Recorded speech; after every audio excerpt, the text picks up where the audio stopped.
உன் வார்த்தைகள் கேட்கப்பட்டது என்று வேதவசனம் சொல்லுகிறது. வித்தியாசம் உண்டாகும்படி செய்வேன் என்று கர்த்தர் சொல்கிறார். நான் உன்னை வெறுத்து விடவில்லை என்று கர்த்தர் சொல்லுகிறார். இன்றைக்கு கர்த்தர் நமக்கு தருகிற ஒரு வார்த்தை வார்த்தை வார்த்தை இந்த யுத்தம் உங்களுடையதல்ல, தேவனுடையது. தேவனுடையது.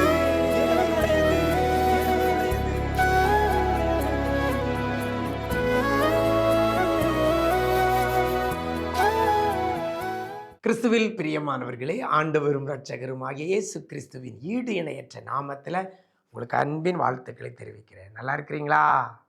எல்லாரும் ஆண்டவர் கிருபையில் நலமுடன் இருப்பீர்கள் என்று கர்த்தருக்குள் நம்புகிறேன். இந்த நாளிலும் கூட இந்த விசேஷித்த வார்த்தை நிகழ்ச்சி மூலமாய் ஒரு வேத வசனத்தை உங்கள் முன்னால் வைக்கிறதுல மிக்க மகிழ்ச்சி.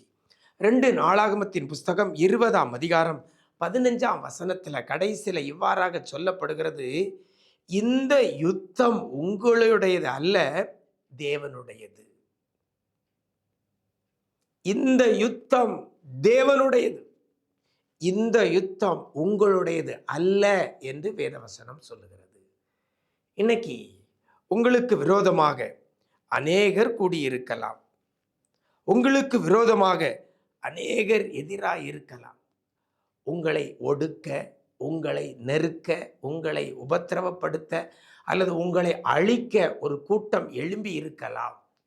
இந்த சூழ்நிலையில் நீங்கள் என்ன செய்வதென்று முடிவெடுக்க முடியாதபடி அங்கலாய்க்கிற ஒரு சூழ்நிலையில் நீங்கள் இருக்கலாம். எனக்கு அருமையான தேவஜனமே, இந்த சூழ்நிலையில தான் இந்த வார்த்தை அந்த ஜனங்களுக்கு நேராக வருகிறது. என்ன? நீங்கள் அந்த ஏராளமான கூட்டத்திற்கு பயப்படாமலும் கலங்காமலும் இருங்கள் என்று கர்த்தர் உங்களுக்கு சொல்கிறார். இந்த யுத்தம் உங்களுடையதல்ல, இந்த யுத்தம் தேவனுடையது என்று வேதவசனம் சொல்கிறது. எனக்கு அருமையான தேவஜனமே, பெருங்கூட்டம் பெருகி இருக்கிற வேளையில் அந்த பெருங்கூட்டத்தோடு யுத்தம் பண்ணுகிறது உங்களுடைய வேலை அல்ல. இந்த யுத்தம் கர்த்தருடையது என்று வேதவசனம் சொல்கிறது. தேவனுடையது இந்த யுத்தம். எனக்கு அருமையான தேவஜனமே, உண்மையில் இந்த யுத்தம் தேவனுடையது கிடையாது. ஆனால் இந்த யுத்தம் தேவனுடையதாய் மாறுகிறதற்கு காரணம் என்ன? ஒரே கண்டிஷன். நீங்கள் 12ஆம் வசனத்தில் வாசிச்சிங்கன்னா அதில் சொல்லப்படுகிறது, எங்கள் தேவனே, அவர்களை நீர் நியாயம் தீர்க்க மாட்டீரோ? எங்களுக்கு விரோதமாக வந்த இந்த ஏராளமான கூட்டத்திற்கு முன்பாக நிற்க எங்களுக்கு பலன் இல்லை. நாங்கள் செய்ய வேண்டியது என்னதென்று எங்களுக்கு தெரியவில்லை. ஆகையால் எங்கள் கண்கள் உம்மையே நோக்கி கொண்டிருக்கிறது. எனக்கு அருமையான தேவஜனமே, யாருடைய கண்கள் கர்த்தரையே நோக்கி கொண்டிருக்கிறதோ அவர்களுக்கு வருகிற யுத்தங்கள் அவர்களுடையதாய் அல்ல, அது தேவனுடையதாய் மாறுகிறது. புரியுதா? உங்களுக்கு விரோதமாய் ஒரு கூட்டம் வந்து நிற்கிறது, நீங்க அந்த கூட்டத்தையே பார்க்காதபடி உங்க கண்கள் கர்த்தரையே நோக்குமையானால் இந்த யுத்தம் உங்களுடையதல்ல, இது தேவனுடையது.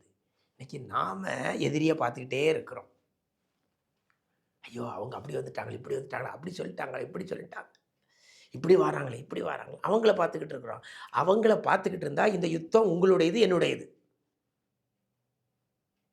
இந்த சூழ்நிலையில அந்த வார்த்தையில அழகா சொல்லப்படுகிறது, அழகா சொல்லப்படுகிறது.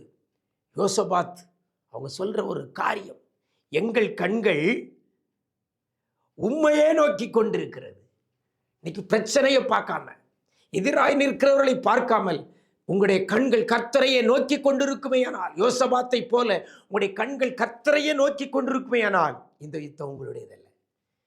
நீங்க எதிரியை பார்த்துக்கிட்டு இருந்தா யுத்தம் உங்களுடையது. நீங்க தான் யுத்தம் பண்ணணும், நீங்க தான் ஃபைட் பண்ணணும்.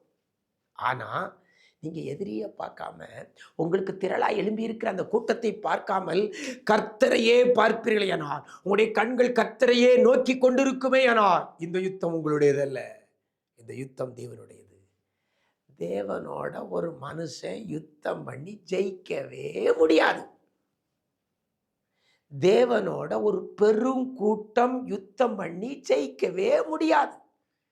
உங்க கூட என் கூட யுத்தம் பண்ணி ஒரு குரூப் ஜெயிச்சிடலாம். ஆனால் தேவனிடத்துல யுத்தம் பண்ணி ஒரு கொம்பனும் ஜெயிக்க முடியாது. அப்போ நீங்க பார்க்க வேண்டியது யார்? எதிரிகளை பார்க்காதபடி, கூட்டமாய் வந்து நிற்கிற அந்த அழிக்கிற கூட்டத்தை பார்க்காதபடி, யுத்தம் பண்ண வந்த கூட்டத்தை பார்க்காதபடி உங்கள் கண்கள் கர்த்தரையே நோக்கி கொண்டு இருக்க வேண்டும். யோசபாத் சம்பவத்தில் அழகாக நமக்கு கற்றுக் கொடுக்கப்படுகிறது. எங்கள் கண்கள் உம்மையே நோக்கி கொண்டிருக்கிறபடியினால் இந்த யுத்தம் தேவனுடையது. அழகா தேவன் செய்து முடித்தார், யுத்தத்தை செய்து முடித்தார். கர்த்தர் அவர்களுக்காக யுத்தத்தை செய்து முடித்தார். ஒருத்தருக்கு விரோதமாக ஒருத்தரை எழும்பம் பண்ணி யுத்தம் பண்ணாமலே கர்த்தர் ஜெயத்தை கொடுத்தார். இந்த யுத்தம் தேவனுடையது. எனக்கு அருமையான தேவஜனமே, இன்னைக்கு ஒரு தீர்மானம். எல்லா சூழ்நிலையிலையும் என் கண்கள் கர்த்தரையே நோக்கி கொண்டிருக்குன்னு ஒரு முடிவெடுங்க. அதன்படி கர்த்தரையே நோக்கி கொண்டிருங்க. உங்களுக்கு எதிராக இருக்கிற கூட்டத்தை பார்க்காதங்க. உங்களை அழிக்க நினைக்கிற கூட்டத்தை பார்க்காதீர்கள். கர்த்தரையே நோக்கி கொண்டிருங்கள். இந்த யுத்தம் தேவனுடையது, உங்களுடையது அல்ல. கர்த்தர் யுத்தம் பண்ணும் பொழுது நிச்சயமா ஜெயத்தை நீங்கள் காண்பீர்கள். அப்படிப்பட்ட கிருபையை கர்த்தர் தருவாராக. நாம் ஜெபிக்கலாமா? நேசிக்கிற நல்ல பிதாவே, ஆசீர்வதிக்கப்பட்ட இந்த நல்ல நாளிலே கூட இந்த யுத்தம் உங்களுடையது அல்ல, தேவனுடையது என்ற வார்த்தையின்படி பிள்ளைகளுக்கு எதிராய் நெருங்கி இருக்கிற எதிர்த்திருக்கிற கூட்டத்துக்கு மத்தியில் ஆண்டவரே, பிள்ளைகள் யுத்தம் பண்ணாதபடி பிள்ளைகள் கண்கள் உண்மையே நோக்கி கொண்டிருக்க இன்னைக்கு கற்றுக் கொடுத்திருக்கிறீங்க. எங்கள் கண்கள் உண்மையே நோக்கி கொண்டிருக்கும். எங்களுக்கு எதிராயிருக்கிற கூட்டம் பெருகி இருக்கலாம், பிள்ளைகளுக்கு எதிராயிருக்கிற கூட்டம் பெருகி இருக்கலாம். பிள்ளைகள் உண்மையே நோக்கி கொண்டிருக்கிறார்கள் ஐயா. யார் யார் உண்மையே நோக்கி கொண்டிருக்கிறார்களோ, யாருடைய கண்கள் உண்மையே நோக்கி கொண்டிருக்கிறதோ அந்த பிள்ளைகளுக்கு எதிராக இருக்கிற யுத்தத்தை என் ஆண்டவர் உமக்கு எதிராக இருக்கிற யுத்தமாய் அதை மாற்றி, ஆண்டவரை நீ ஜெயமெடுக்க போறதற்காய் நன்றி செலுத்துகிறோம். நீர் பிள்ளைகளுக்காக நீர் யுத்தம் பண்ண போறதற்காய் நன்றி செலுத்துகிறோம். அன்றைக்கு யோசபாத்துக்கு செய்த அதே ஆண்டவர் இன்றைக்கும் கண்கள் உண்மையே நோக்கி கொண்டிருக்கிற பிள்ளைகளுக்கு என் ஆண்டவர் நீர் செய்யும்படியாய் ஜெபிக்கிறோம். என் ஆண்டவர் இந்த யுத்தத்தை நீர் செய்து பிள்ளைகளுக்கு ஜெயத்தை கொடுப்பீரா. கிருபைகள் பெருகட்டும் ஐயா. எல்லா யுத்தத்திலையும் எதிராயிருக்கிற கூட்டத்தை சிதறொண்டு போக பண்ணுகிறதற்காக நன்றி செலுத்துகிறோம். எதிராய் எழும்பியிருக்கிற கூட்டத்தை ஒருவர் மேல ஒருவர் ஆண்டவரை எழும்ப பண்ணி பிள்ளைகளுக்காக ஜெயத்தை கொடுக்க போறதற்காக நன்றி செலுத்துகிறோம். கிருபைகள் பெருகட்டும். இந்த யுத்தம் உம்முடையதப்பா, பிள்ளைகளுடையது அல்ல. எங்க நிஜம் தொலைக்காட்சி நேயர்களுக்குடையது அல்ல. இந்த யுத்தம் உம்முடையது. நீங்க பார்த்து கொள்ளுங்க. கிருபைகள் பெருகட்டும். மீட்பர் இயேசுவின் மூலம் ஜெபிக்கிறோம் நல்ல பிதாவே. ஆமென், ஆமென். பிரியமானவர்களே, நீங்கள் யுத்தம் பண்ண வேண்டிய அவசியம் இல்லை. உங்களுக்கு எதிராக இருக்கிற கூட்டத்தை நீங்கள் பார்க்காதங்க. உங்கள் கண்கள் கர்த்தரையே நோக்கி கொண்டு இருக்கட்டும்.